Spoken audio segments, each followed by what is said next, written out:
guys, so may nakita tayo for today's video. Nakita tayo ditong bahay na napakalapit sa Tagaytay, around 8 minutes. And this is for only 1 million lang po. And malaki yung lote niya. Kaso, ayan na po siya. Undergoing construction. So, for 1 million, yan, andyan na mismo Barangay Road. Here is Mendez, Cavite. So, 550 meters above sea level. Tagaytay is 8 minutes, 600 meters above sea level. So, ito yung bahay. So, that's for only 1 million. That's 69 square meters. Ayan, no? So, kompleto na with CR, dirty kitchen. Naka-loft, naka-abang na din. So, tingnan natin.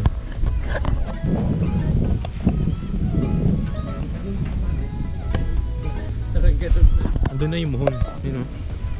Ayan. Tapos ito sa sementohan patundakan na to. Palabas ng Barangay Road. Ayan guys, oh. Wow. Grabe. Swerte na nakapagswerte naman ng ibili dito. 1 million lang siya guys, oh. So naka-ready na. Ready na natin yung likod para makita nyo yung dirty kitchen. So ayun, oh, malaki actually yung magiging parkingan nya. Alam ko meron pa ata siyang space dito eh. Hindi ko lang sure. Yan. Tapos meron din bintana. Ito yung dirty kitchen. Yan. Alright.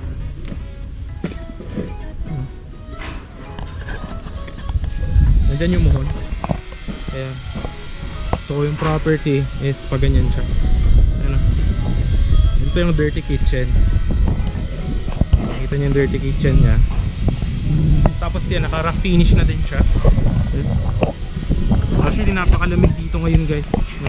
And right now it's just 4 PM. Pagkagabi naghahamog din po dito. So for 1 million ito na yung house.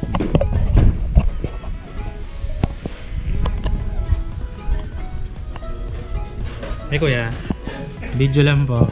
Hello. Ayun guys, ginagawa nila kuya yung mga ano doon, palitada. Tapos naka-ready na rin yung lock. Abang lang. Dito kwarto. Ayan. Ayan. Dito yung CR.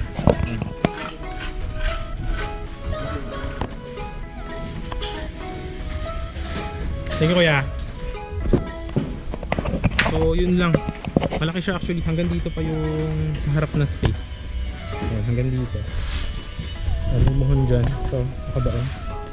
So hanggang dyan. Alright. So pangaba dyan hanggang doon. Tapos meron pa sa likod. Nandito sa semento ng concrete road. Alright. Actually maganda, no? Yun, no? Nakikita nyo. Malaki. Panalong panalo. And napakalamig, no? Very refreshing vibe. So, tapos naka-ready na rin yung loft. Naka-finish na rin ng rack. No? Panalo. Kompleto na, may mga bubong na, may gutter na rin. Meron na septic tank, CR, itatiles din siya. So that's for only 1 million. You will have your dream house. You know.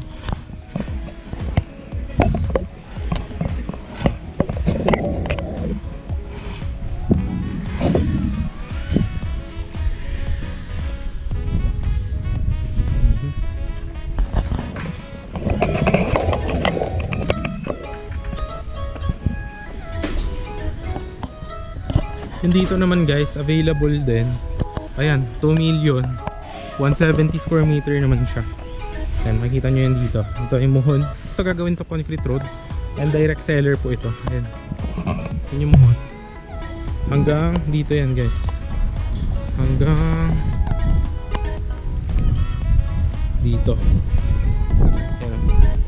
Tapos yung diretso na yan, sa'yo pa yung lote na yan. So kasama na yung bahay. Then gagawin dito ng concrete road na 5 meters palabas. Barangay Road 1 minute. Barangay Road na. Then Tagaytay is 8 minutes. Then hanggang doon yung property. Ayan, makita nyo. Kompleto na yung bahay. Malaki lote. Then ang property yan, naka-ready na yan. Naka-finish po siya. Pwede nyo na pag-usapan with owner. Naka-ready na rin yan. Yung lote mo hanggang doon sa may muhon. So malaki. Ito meron ka pa dito, pwede ka magkape. Yung lote mo pwede mo yung lagyan ng swimming pool. Wala pong restriction guys. So depende po sa inyo kung ano gusto nyo ipagawa. Kasi nga direct seller, hindi siya developer. Requirements mo lang 2 valid ID. Hanggang doon yung lote. So ikaw na bahala. Ito meron siya ng septic tank. Tapos malaki pa yung space mo dito sa likod. Ayan. So yun na po yun, non-negotiable na po siya. 2 million, paunahan na lang din daw po dito. Alright, 170 square meter, very near Tagaytay. And yan na, kompleto na actually loob. So yung property hanggang dyan pa yan, malaki pa actually. Malapad pa. So yan dito. Okay, may CR din, gagawin na rin yan, may bowl, tsaka lalagyan din yan ng tiles, nakabang na rin yung loft. Okay, kapalitada na rin. Tapos meron ditong room. Ayan, naka-ready na yung loft. Tapos napakalaki na yung area dito, yung living room. Naka-ready na rin yan. Ito, may screen na din. Meron na rin bintana. Kompleto na, may lababo, lalagyan din. Tapos lalagyan din ng connection sa tubig, tsaka na kuryente. Meron na rin dito, pinto. Solid wood. Napakaganda. And, yun. Wala ka na hanapin pa, ready na. Wala ka naman ba makikitang ganitong price. Kaso baka pag post ko nito is sold na din to. So yeah, that's for only 2 million. And napakalaki actually yung lupa. You know, from dyan pwede ka magkape-kape. Punta dito. And pwede ka pa mag-park dito. Dalawang sasakyan, tatlo. SUV, 1, 2, 3. Kaya palagay mo na swimming pool. Pupo, magtanim-tanim ka. Ayan, hanggang dyan yung muhon. Doon. Sila na rin bahala mag-transfer ng mga title tsaka ng tax deck individual kasi direct seller to. Alright, yun na, nandun pa yung malaki actually yung lote. So yun lang, if you do like this one, interested ka, message mo lang sa Viber or WhatsApp. And yun, if you do like this one, kaya hit na yung like, share, and syempre subscribe yung ating channel and hit the notification bell for more videos. So yun lang guys, once again, this is John Critch. See you po on the next vlogs.